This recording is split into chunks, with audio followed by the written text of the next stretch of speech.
Hey everyone, I'm Kendra. And I'm Mercedes, and we're so excited to be chatting with Jodie Sweetin today. Yes, everything about her work as an actress to her work as a full time activist, podcaster, and so much more. And of course, we have to grill her a little bit about Full House. Welcome, Jodie, to the Hi. pod. Hey, you guys. How are you? Wonderful. How are So you good. doing? Oh, I am doing fantastic today. I was just doing a little wedding planning here Oh this my morning. gosh. Oh, no way. I know. Yeah, I was doing some of that. Like we're getting married this summer, so it's very small and nothing too crazy, but having fun picking out some a few things here and there. Oh, Oh, that's congrats. so Uh, fun. Oh my Yeah. goodness. Jody, I feel like we have so many questions to ask you about love, like in the love space. So we're gonna have to get some lessons on you on how to get to the altar. Well, here, let me tell you, I've done the journey a couple times, and yeah, it doesn't, it takes a little bit to figure things out, but that's okay. Yeah, exactly. Everything in Yeah. timing. Cool. Oh my We'd gosh. love to just start about, hearing about your experience growing up in front of the camera. We know obviously you get a lot of questions about Full House, and we just feel like we have to do our due diligence to ask you. Mhm. But I'm curious if you could talk a little bit about what your favorite moment on set was from Full House that you still think of today. Um, oh man, I don't know, and I always say this because people were like, "What was the best moment?" And I'm like, I don't know if there was like a moment in particular. I wish I always had like some perfect story. But I would say, like, growing up on the show, the thing that I always really enjoyed was like, it felt we were a really close knit group, not just the cast, but our crew as well. Like Yeah. the whole vibe on our stage was very familial. Hmm. And so, we would be together for birthdays and around holidays, and we'd have, holiday parties, and we'd have, all this kind of stuff. And I guess it just, for me, like, it just always feels so much like home. You know what I mean? Like the Yeah. moments that like I think about are, sitting backstage and like gossiping with Candace and Andrea about like, some boy that I thought was cute on this show that um, like getting my first bike at like 5 years old around for Christmas time, like from the producers. I got my Oh, phone. Like, little things like that those are the things that I think of that aren't necessarily things that happen in front of the camera, but it Hmm. was just my childhood and like all those hallmarks of things that happened with them. yes, That of is so sweet. course. I've been a Full House fan since I can remember. I mean, especially Stephanie Tanner had such an impact on me to the point where there is an episode where Stephanie starts dancing and I had to start dancing. So I was like, she's wearing an amazing hat. I need this hat. I need to Oh, start yes. dancing. Yes, the sparkly hat. Yes, I Yes, which exactly. hat is It had yeah. such an impact. So I just wanted to know, like, what's it like knowing that you played one of the most like iconic TV comedy characters in history? I mean, I'd say I probably don't really grasp it. Like, Yeah. it hits me sometimes where I'll think about it. I'm like, dude, you went to Japan and like people were waiting at the airport for you, and like you were in a cab and your show was on dubbed in another language in another country. Like, Hmm. that's weird. You know what I mean? Like, Yeah. Yeah. and I think sometimes it doesn't hit me until I really like think about it. Like, that is not an experience that, many people have. And so Mhm. I Yeah. thought, wow, that's pretty, I mean, it's pretty amazing. And like knowing what an impact that Full House and Stephanie in particular has had on, young women my age and people growing up who are my age. I mean, I just turned 40, but not only that, but then like younger generations who grew up watching reruns of Full House Yeah. and then Yep. started watching Fuller House. And then, it's really cool to think that that show has had such an impact. Totally. Absolutely. Yeah, and thinking about impact and just how long you spent on the show as well, I'm curious how your view of acting has changed since your days on Full House, because obviously you were younger, it was something fresh and new and exciting, but now that you're a bit more seasoned, how has acting changed for you? Well, I think, as a kid, when you're doing a sitcom, like you're not thinking about character and you're not giving it a backstory or you know what I mean? You're having fun. Mhm. And I Mhm. still love having fun on set, but now, even for Steph, like coming back and playing Stephanie as an adult, you know, I got to fill in some of Steph's backstory about like, well, what happened in between, Mhm. and I think also for Steph, they gave her a great backstory with her journey with infertility, and so like I filled in a lot of that stuff in between, and I think as you get older in this business, you go like, oh, it's and you take classes and you really get into what the craft and what the work is. You get to sink your teeth in a little bit more and have more fun and, doing romantic comedies and Hallmark movies and all of that kind of stuff too. It's Mhm. like figuring out where can I, as an actor, do something different or make an interesting choice. Yeah, absolutely. Definitely. So, as an actor, do you have a method for choosing these new projects that you've been doing? How do you choose what to take on? Um, well, I definitely like to read the script first, Yeah. and I like to work with production companies that I've worked with before. So sometimes if it's like a group of people that I just really like working with, or Mm. um, but at the end of the day, like for the romantic comedies and stuff that I do, like I just want it to be sweet. I want it to be much like Full and Fuller House. I want there to be a nice little ending. Everyone's happy. Everything makes sense. Um, but I also I try to um bring my female characters uh a little bit of something strong and fierce in Yeah. their own right. And so I love reading scripts where it's a female small business owner or whatever. I'm like, yeah, okay. All that kind of stuff, sort of the romantic comedy, staples at this point. Totally. um but yeah, I like to read a script that is sweet and that has a happy ending, that is interesting, that the characters are interesting. Um and that it's got a little bit of something that unexpected in it. Yeah. Yeah. I wanna know too from you, what exactly quantifies a positive experience while making a movie or TV show, right? Because we think about, okay, obviously it's how the director treats us, how we get along with our co-stars, but Right. what are some examples that you feel like people don't really think of that really create a positive experience? Um, I mean, having a hair and makeup team that you really love, and it sounds Mm. silly and sort of, um, superficial, but when your job is your head on camera and very close up shots of it, you definitely want to work with people that you trust, and you're like, okay, I feel confident, because Mm. sometimes you'll start a movie and you're like, hi, I've never met you before, but you're going to attempt to do my hair and my makeup as though I've been Mhm. doing it myself, for years, and I'm going to look really comfortable. Yeah. Uh, and sometimes you're just like, oh no, but Mhm. like, having a good hair and makeup for me, I love what I do. I love going to set. I love having fun. I think anybody that's worked with me will tell you that one thing that we do on the set is laugh a lot. It can be Absolutely. stressful trying to meet schedules and deadlines, and this needs to happen, and all kinds of unforeseen circumstances. But like at the end of the day, we're there, we're making entertainment, we're having fun. Mhm. We should all be able to come together and enjoy doing something creative, and that is really kind of always my goal on set. I think that's a really great Yeah. goal to have. That's possible. Yeah. Like it's, Mhm. at the end of the day, like I want us to enjoy what we do. Like nobody wants to come to set and be miserable. I mean, some people do, not me. Yeah. I did not get up at like 4:30 in the morning to roll into the hair and makeup trailer and be there for 14 hours to have a miserable day. So it's, it's Totally. not what I did.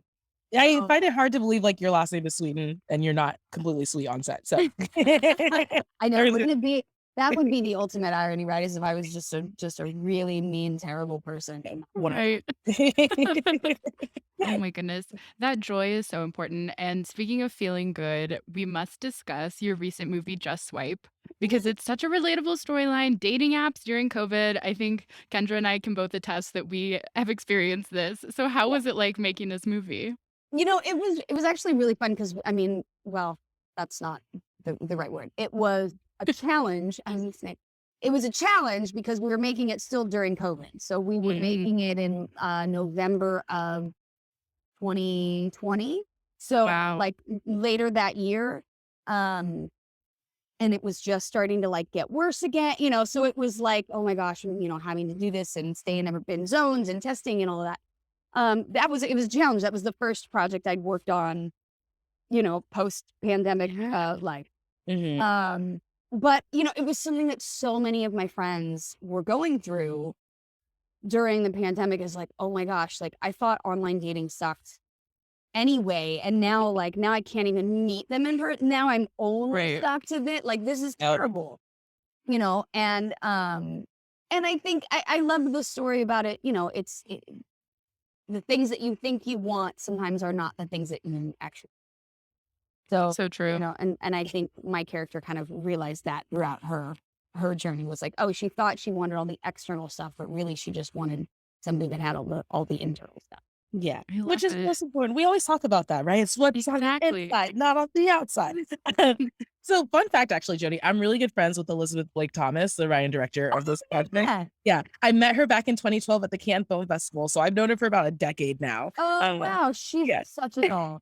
yeah, she's wonderful. Awesome. Yeah. Yeah, Isabella too. And I'm curious, like, what was it like working with her on this project? And do you feel like there's a difference when you're making content like this between working with a male director and a female director? Oh, yeah, absolutely. I mean, I love working with Elizabeth. And working with a female director, I mean, you just get that different perspective. And like, Yeah, it's funny the things that female directors that, and as a female director, I'm hoping to direct a rom-com later this year. And then I directed an episode of Fuller House, and I'm doing some shadowing in a couple weeks on another show. But I find it interesting because as women, we usually think about a lot of different things mhm, that our male counterparts don't think of, or the way we would react, or something that would maybe make us uncomfortable. Like we're like, oh no, you wouldn't do that, and yes. and male directors are like, huh? And you're like, oh, no, that's not that. Yeah. Yeah, no, that doesn't. And again, it's just a differing perspective. But I think sometimes in romantic comedy, it's nice to get that female perspective, because so often we get we get the story told through, yes, the female character is the lead, but it's still maybe a male writer and a male director. So it doesn't, Yeah. and you see those things. I mean, I had a script recently, and I was like, oh, this was written by a man, because Yeah, there were you can, certain like, things tell. in it that Yeah, I was like, no, definitely. yeah, that's not. No, that doesn't work. Yeah. Like, you know what I Yeah. mean? And I was like, if a dude said that to me, like I would run. Like that's creepy. Right. Or that, Yeah. it's like, so, I always try and bring that too, is like, what is that, modern perspective? Because I think that, the holiday movies and romantic comedies get, kind of blamed for being, unrealistic and all of this stuff. But I think that Yeah. there's ways to, and of course we all love a good love story, but I think there's ways to kind of modernize it, and I think female directors are really in the place where they're doing that a lot. Yeah, and I think we're starting to see that more and more with rom-coms coming out, like them being more modernized, like, women taking charge in these cases. Right, But right. yeah, and you touched on how many different hats you wear, like you're getting into directing. It's awesome that you're shadowing. I used to work at Stars, and so we used to have directors come and shadow on Outlander, which is Nice. a show that I worked on. Yeah, And and so I think it's really Did you say cool. Outlander? Say again? Did you say Outlander? Yeah. Do you watch it? My mother, I did watch it because my mom turned me on to it. My mother is obsessed with the show. Me And and then I got super into it and like binged all 5 seasons. Yeah. And I'm like, oh my God, what's happening in my life? My mom's like, I told you you'd like it. Yeah. It'd be like some stupid, like ridiculous, like, bodice ripping, but no. And then Amazing. my best friend and I would watch it, and there'd be like some really intense, like, sex scene. And my Yeah. friend would just be like, dude, this is your mom's favorite show. Can you stop right now? That's so Oh funny. my goodness. Yeah, no, that was like 3 years of my life. But I want to talk about you as a director. So obviously you spent a lot of time in front of the camera. Now you're moving more towards behind the camera. Do you have a preference of acting or directing? And what fulfillment do you get out of both of them? Um, I will say, as I'm moving more into like producing and stuff on some of my rom-coms and things like that, and wanting to direct, I tend to be a person whose mind like I work in big picture ways. So Mhm. I'm like, I'm keeping track of everything that's going on, even as an actor, which sometimes can be a little bit distracting for myself because Yeah. I'm like, I'm taking everything in. I'm like, that's not, I need to stay in my lane. Like, I need to stay in doing what I'm doing. Mhm. Um, but yeah, I think like, I love the constant problem solving that is happening in Yeah. directing. I enjoy that. I sometimes thrive in chaos. So, the more that things are, needing to be changed or this is happening or that, I'm like, oh, this is great. I can handle all of it. Mhm. So I really love directing. I love what I do. I love acting. I love bringing characters to life. And, I'd like to be able to do both for as long as I possibly can. Yeah, and we're hoping that for you, Jody. We're Definitely. Oh my goodness. Like Kendra said, you've been wearing so many hats. And I would just love to know how it's been going from TV and film, behind the camera and in front of the camera, to also podcasting and an author and an activist. Like you're all over the place. Just how is that? What's it like being in so many mediums and industries?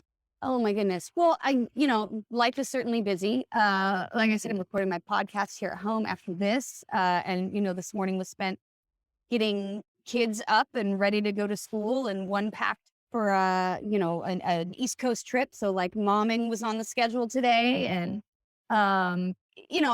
it takes a lot of organization. And some days I'm not great at it. Some days I'm like, I'm doing too much and I just have to go, okay, you know what? I'm gonna sit down for a little while. But I like to be busy. I like to, have my hands in lots of things, and be creative. So, for me, being able to do a little bit of this and a little bit of that actually is kind of perfect for me, the way my brain operates. Yeah. that works for I'm so curious, Jody, how you manage your time because I feel like I do a lot of things. My hand is in a lot of different pots. Yeah, how do you Mhm. but can you give us an idea of your schedule, of, like, your time management skills, like, anything? Yeah, not staring at a wall for like 30 minutes. Okay. It's like, Ooh. oh crap, I really need to write this email. Oh, I don't want to open an email. That's so much work. No, Mhm. I have terrible time management skills. Don't get me wrong. Like, I have my manager is like a lifesaver. I'll Mhm. be like, I can't ask the questions. I can't do, like, can you do this? Yeah. Uh, and because I do wear a lot of hats, so it's like there's just a lot to be done. But no, I wake up, I'll get the kids ready for school, and then I come home and I like sit for an hour and a half on the couch and read the news, which is all horrifying. And Mhm. then Mhm. what I've been trying to get in the habit of doing is like just don't think too much, like Mhm. don't overthink it Yeah. because anxiety lives in indecision. You know what I Yeah. mean? Anxiety So is in that true. space of like, That's should I not? I don't know. And should I get up on the couch? Like just set yourself in motion. So like I've been trying to Mm. get back in the habit of like getting up, working out in the morning, and then like showering and getting on to my day because I have been known to lounge around in my sweatpants, napping on and off. And no one is judging you for safe. that. One of You're in a safe space with us with that. Yeah. Yeah. And you know what? I think we all need to just slow down and like take a nap and read a book. Yes, exactly. I really liked what you said, like, anxiety lives in indecision. I've never heard that before, and I think that's something that's I'm gonna use moving forward. Like, that's really Nice. Yeah. Yeah. I don't remember where I heard that. I'm sure it wasn't an original thought. Probably a therapist of mine over the years. But it's true. And like when I think about that, like when I think about when I get in a space where I'm like, oh, I don't I'm like, it's usually because I haven't just pointed myself in a direction and taken off. Mm. I'm worrying too much about what I should do, what I shouldn't do, what happens if I do this, what if I like just do it. You know what I mean? If I want to go Yeah. get something done, get out of the house, go do it, Yeah. Totally. And, like, as someone in front of the camera, you have to make a lot of those decisions, like, I need to just do it. And so, Yeah. speaking about a decision, you are in this new reality show, Beyond the Edge, that's airing now. What made you decide to do that project? And, like, what is it about reality TV that you were drawn to? Um, and, I'll be honest, most things about reality TV I absolutely can't stand. Yeah. There's a few shows that I like, and I think at this point I've now been on them all, and so I'm like, okay, I'm done with reality TV. I wanted to learn to dance. I did Dancing with the Stars, great. Yeah. I'm also on Worst Cooks, Celebrity Edition, which is on Food Network right now. I learned to cook on awesome. challenge myself in the jungle. Great. Check. Done. But no, what really attracted me about this particular show about Beyond the Edge was that you were competing against yourself. You know, at the end of the day, nobody else was voting you off.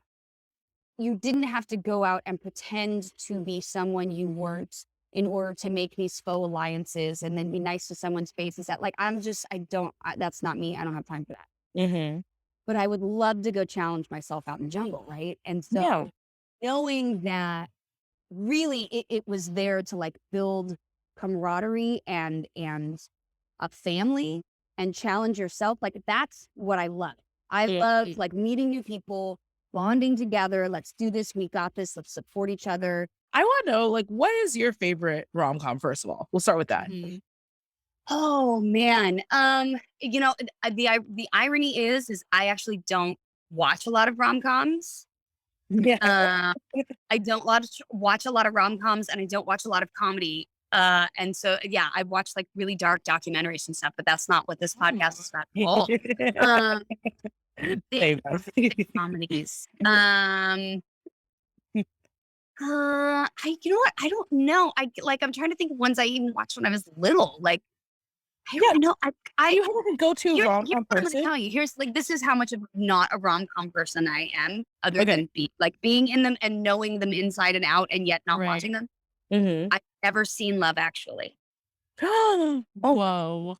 oh, my heart. Oh, my whole heart just stopped. Oh my God. Yeah. That's a major one. Yeah. Wait, Jodie, now you have to wait till Christmas to watch it because it's so special for Christmas. I mean, I'll do that. Sure. I'm not, you know. But do you understand the references when people are like holding up the side and stuff? Like, to me, you are perfect. Do you understand those, like, where that reference comes from? I know there was a scene where he like did a thing and held up signs and whatever. Right. Okay. So, Oh my gosh. I gotta get the full impact of it, but I've seen it enough now on social media that I'm like, oh yeah, I've seen people do that thing. Right. Yeah. Oh, I love that. That's so hilarious. Yeah. So see, I have Love Actually to look forward to. Yeah. It's a classic. It is a classic. I really do love hearing when like rom-com actors are so like anti-rom-com in some way. Like they're just like so many of the like, and also just like comedic actors in general are like, no, I want to watch like dramas. Like I live this. I don't need. And I think it's almost because like it's become so you're like, oh, I know what's gonna happen. Like you've done it so much, like I know what's gonna happen. Mm-hmm. And I guess I don't know, like when I like give me a good mystery, because that I love when I don't know what's gonna happen. So yeah, but and I could tell you every point you're supposed to hit in a rom-com and like everything that's supposed to happen. But yeah, I couldn't tell you the last time I watched one.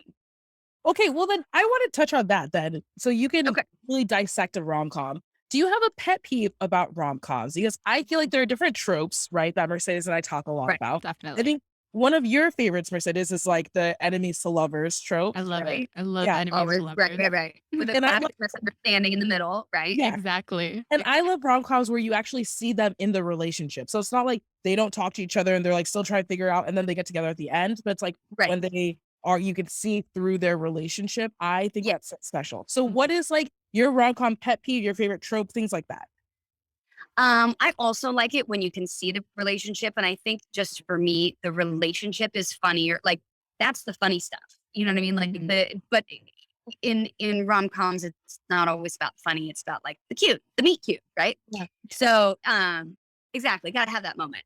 But the pet peeve one for me is usually where it's like somebody's come back to town for like they're there 2 weeks and now all of a sudden they're giving up their entire life back in the city and like what are you doing with your apartment and like what about your job and so like you know what I mean, and just all of a sudden they give up everything to come live in this small town because they really had forgotten what love was about. And you're like, I feel like this might not work out well. You know what I mean? Like, I feel like I've done that. It's not, but you know what I mean? Like, that's always mine. And like, I always joke about it, even in the movies that I do. I'm like, well, I mean, we've hit the 2-week mark. So basically we're having babies. Exactly. We're in love. Yeah, exactly. That was one of my favorite movies. That's so funny that you said that. That was the first one that came to mind. I love it. I love it.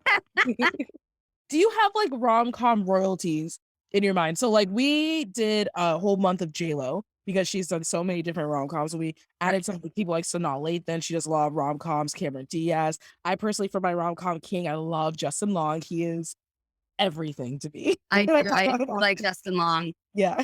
You know, hmm, who would be like best rom? I mean, I'm gonna Paul Rudd. I mean, come Oh, on, it's Ooh, Paul Rudd. that's such a good one. Like, yes, I feel like Paul Rudd would. Yeah, that's it. That's yeah. that's Such And a then great pick. and then I also feel like Jennifer Aniston for like Mhm. mhm. Queen of that. She's killed it. Definitely. She All right. Such a good pick. Maybe Yeah. we all have as long lasting a rom com career as Jennifer Aniston. Oh, definitely. Love it. So we know you don't watch rom-coms often, but is there any rom-com you can think of that you'd love to remake or wish you could have been in? Oh, hmm.